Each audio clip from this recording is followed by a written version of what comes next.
Bo Katan and Din Djarin are back at it again, taking one step closer to getting into a romantic relationship together. That's right, I said it once, now I've said it twice, and I'll say it again. Bo Din for the win. That is the new official shipping phrase Bismo, have come up with, and let's make this one official. This is the way.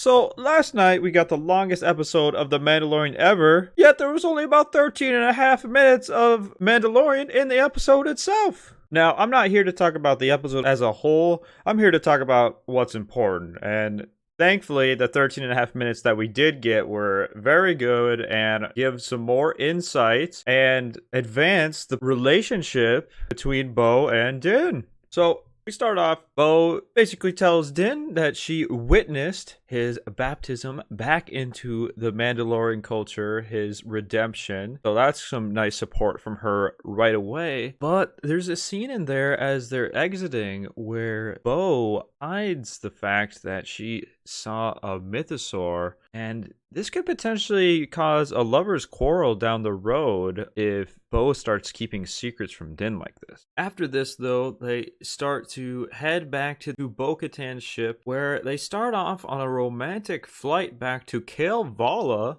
Now, on the ship, Din plays a little nervous here because he's afraid to make his move, but basically says to Bo to bring him back to his ship and that she'll forever have his gratitude, which are still some big words in themselves. And Bo says she would invite him to a feast, but, the helmet probably isn't coming off. And Din says, this is the way. And then Bo Katan repeats that, this is the way back, which is actually pretty significant considering, she really hasn't considered herself a part of the Children of the Watch. So maybe this is more demonstration that she's willing to change for her potential partner. That gets interrupted by 6 TIE interceptors. And man, these TIE interceptors, they mean business. They're coming in hot. So we get a little bit of teamwork with Din going in the back of the ship on the gunner. He managed to hit one of the TIE interceptors, but then they decide that Din has to make an emergency jump to his N1 Naboo starfighter if they're going to have any chance of defeating all these TIEs. Din is skydiving and it's pretty epic, and he lands in his N1 Naboo starfighter and gets it kicked up before he gets shot up before the shields can boot up. Din does some fancy flying and destroys the TIE interceptor on him, and then after he does that, he starts to head back to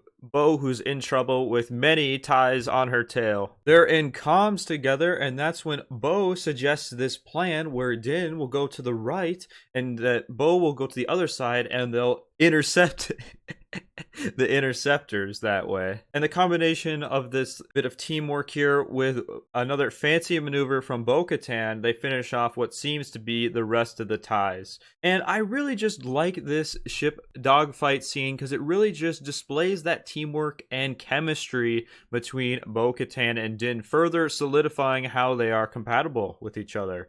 You know what they say about having chemistry in the air, right? So they destroyed the first group of TIEs that went for them, but then in the distance they see some TIE bombers bombing Bo Katan's castle, destroying it. Bo is clearly furious with this, as anyone else would be. She shoots a rocket in range and takes one of them out, but then like 30 TIE interceptors show up, and Din, not wanting to see Bo Katan die here and get shot down, convinces her to come with him and follow these hyperspace coordinates and get the heck out of there, which they do in time. But man, there were so many TIEs. Then after 40 minutes of straight Dr. Pershing and whoever, we cut back to Din and Bo arriving at the planet that holds the Children of the Watch. And it's here where Din and Bo have to convince and show evidence that Din bathed in the living waters and has redeemed himself and is now a Mandalorian again. And the armor makes the point that Bo Katan, being that she hasn't taken her helmet off since bathing,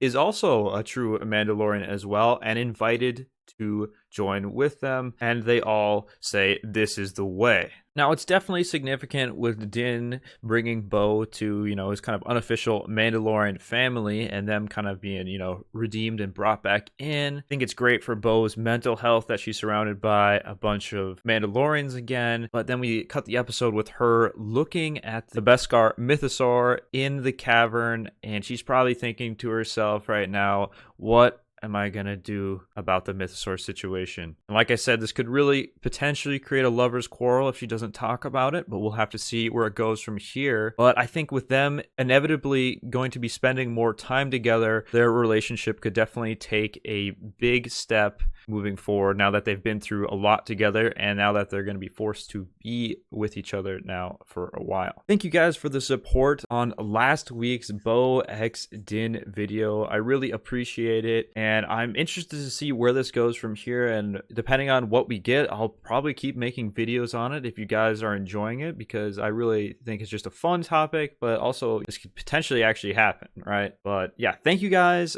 for watching. Follow me on Twitter at officialbismo and subscribe for more weekly videos. I hope you are having a great day, and I'll see you guys in the next video. Vote in for the win!